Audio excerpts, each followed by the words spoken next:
드디어 마지막 우리 명제에 대해서 한번 알아보도록 하겠습니다. 자, 이거는 우리 아이랑 유부초밥을 같이 만들어 보면서 명제 이야기를 할 거거든요. 명제 조금 친숙하진 않죠, 단어가. 자, 명제가 뭘까요? 학교 다닐 때 배우셨잖아요. 늘 집합, 그 수학의 정석 보면은 집합 나오고 그 다음에 나오는 게 명제인데, 명제가 뭘까요? 뭐 예를 들면 이런 문장이 있어요. 사과는 맛있다.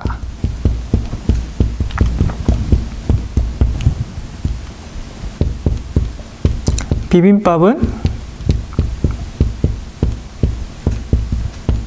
과일의 한 종류이다.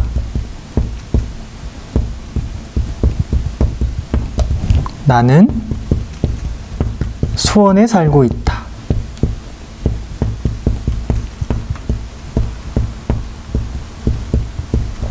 자, 이 세 문장 중에 어떤 문장이 참일까요? 진실? 뭐 여기서 나는 이제 저를 의미하는 거라면 이거에 대해서는 누구도 아니라고 못할 것 같아요. 얘는요, 어떤 사람 사과 안 좋아할 수도 있잖아요. 그래서 누구나 납득하기에는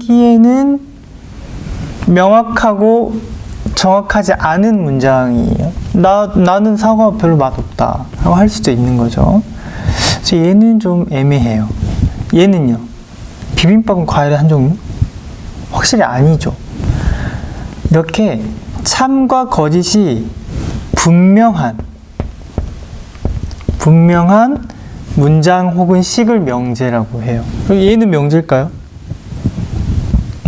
아니겠죠.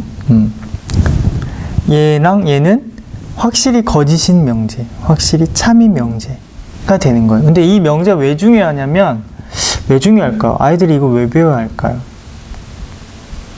자, 예를 들면 이게 명확하지 않으면 뭐 어떤 일이 생기냐면, 이렇게 대화할 때, 토론을 할 때 오해나 다툼이 생길 가능성이 많을 것 같아요.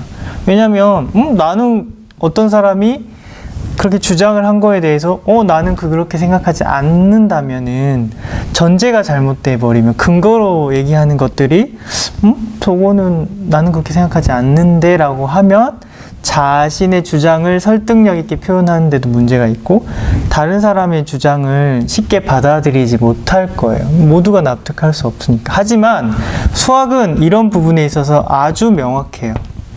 이런 문장들이 아닌 거에 대해서는 명확한 기준과 원칙을 가지고 명제인지 아닌지를 판단을 해서 과정과 절차를 명제의 문장으로만 밟아가는 거예요. 그러면 모두가 다 납득할 수 있어요. 그게 사실 기준과 원칙이 분명하고 그에 따른 과정과 절차가, 그러니까 기준과 원칙이 분명해야 과정과 절차가 이렇게 순리대로 갈 수 있는 거죠. 다툼이나 오해 없이. 그래서 이거에 대한 예를 하나를 한번 들어볼게요. 3단 논법 혹시 들어보셨나요?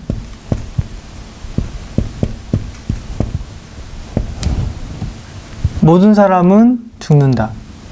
소크라테스는 사람이다. 고로 소크라테스는 죽는다. 이게 이제 연역법 중에 하나의 3단 논법인데, 여기서 하나만 바꿔볼게요. 모든 사람은 아름답다. 소크라테스는 사람이다. 그래서 소크라테스는 아름답다. 논리적으로는 말이 되죠. 근데 좀 이상하다고 생각하다면 어떤 점이 이상할까요? 모든 사람이 아름답다라는 게 명제가 아니에요. 모든 사람이 아름답다고 생각 안 하는 사람들이 꽤 있을 수 있겠죠? 늘 다 아름답지는 않아. 뭐 물론 모든 사람이 아름다우면 정말 아름다운 세상이 있지만, 그래서 그 논리를 펼쳐나갈 때 근거나 전제가 잘못돼 버리면 그 논법 자체가 별 의미가 없어져 버려요. 그래서 객관적인 기준과 원칙이 아주 분명한 게 되려면 이 명제가 확실해야 된다. 그거에 대해서 아이랑 유부초밥을 가지고 얘기를 해보는 거죠. 유부초밥이 뭐 재료가 내 유부초밥 맛있어요. 이건 명제가 아니잖아요. 그럼 아이랑 그게 명제가 아닐까. 어떤 사람은 유부초밥을 너무 원래 안 좋아해서 아무리 잘 만들어도 맛 없다고 할 수도 있지 않겠니? 그러면 내 유부초밥은 재료가 2가지 이상 들어있다. 이거에 대해서는 미국 사람이 와도 뭐 중국 사람이 와도 심지어 외계인이 와도 그거는 맞다고 할 거예요. 재료가 정말 뭐 당근 또 뭐가 있을까요? 호박, 밥 이렇게 하면 2가지 이상 들어가는 거니까 그렇게 되면은 명제고 뭐가 명제가 아닌지 나는 키가 크다 아이가 이렇게 말하면 그거는 명제인지 아닌지. 근데 아이들이 헷갈리는 게 이렇게 거짓이면은 명제가 아니라고 생각하는 경향이 있거든요. 근데 참과 거짓이 분명한 문장이나 식, 거짓도 분명하면은 그건 명제가 되는 거예요. 그래서 명제의 정의에 대해서 이렇게 알아봤고, 이거를 이제 초밥을 만들면서 이건 이제 아빠도 필요할 수도 있어요. 아빠랑 엄마랑 혹은 아이랑 아빠랑 서로 이렇게 문제를 내는 거예요. 근데 그 문제를 내는 방식에 대해서 한번 제가 예를 들어 설명을 해드려 볼게요. 유부초밥을 이제 아이랑 만든 다음에 아빠까지 함께 해가지고 문제를 하나 만들어 볼 거예요. 그래서 아이한테 이제 이걸 맞춰야 고추냉이가 들어있지 않은 유부초밥을 먹게 된다. 근데 둘 중에 어디에 들어있는지를 이제 맞추게끔 하는 문제를 낼 건데, 이렇게 보면 이런 사실 이제 뭐 추리소설이나 뭐 이렇게 어떤 문제 해결하는 과정과 절차상 이런 체계 논리 합리적인 사고가 되게 중요해요. 그래서 이 게임을 통해서 한번 아이와 체계 논리 합리적인 사고로 얘기를 해보는 시간을 갖는다는 게 의미가 있는 거예요. 고추냉이를 넣은 사람이 누군지를 맞춰야 돼. 근데 고추냉이를 넣은 사람이 거짓말쟁이라는 게 전제예요. 그러면 일단 아빠 얘기를 들어봅시다. 아빠는 이 중 1개가 고추냉이다. 엄마는 이 중 2개가 고추냉이다 라고 하는데, 그럼 누가 거짓말하고 그 거짓말하는 사람이 고추냉이를 넣었다고 하니까 거짓말쟁이를 찾아야 되겠죠.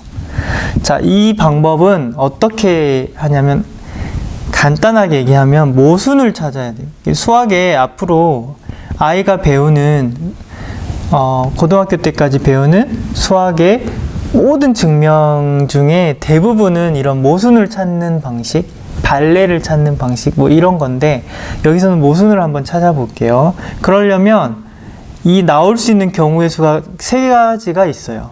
첫 번째, 둘 다 고추냉이 유부초밥을 만들었을 수도 있어.